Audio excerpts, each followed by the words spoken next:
આવા રેક તૈયાર કર્યા છે જેમાં પણ સ્ટીકર મારી અને આ રીતે કેમિકલ ગોઠવી શકાય.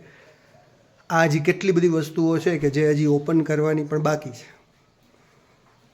એની સાથે સાથે 2 કબાટ આપવામાં આવ્યા છે. એમાંથી એક કબાટ છે એને પ્લાસ્ટિકના સાધનોથી ભરી દીધો છે.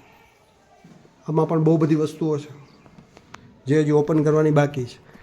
આ એક બીજો કબાટ છે કે જેને કાચના સાધનો માટે રાખી દેવામાં આવ્યો છે. એમાં બહુ બધી વસ્તુઓ છે.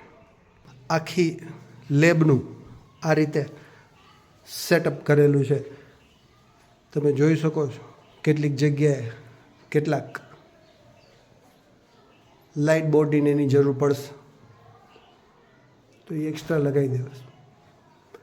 2 ચાર્ટ આવ્યા હતા, ચાર્ટને આ રીતે લગાવી દીધા છે. બહુ બધી જગ્યા જરૂરી છે એના માટે. Thank you.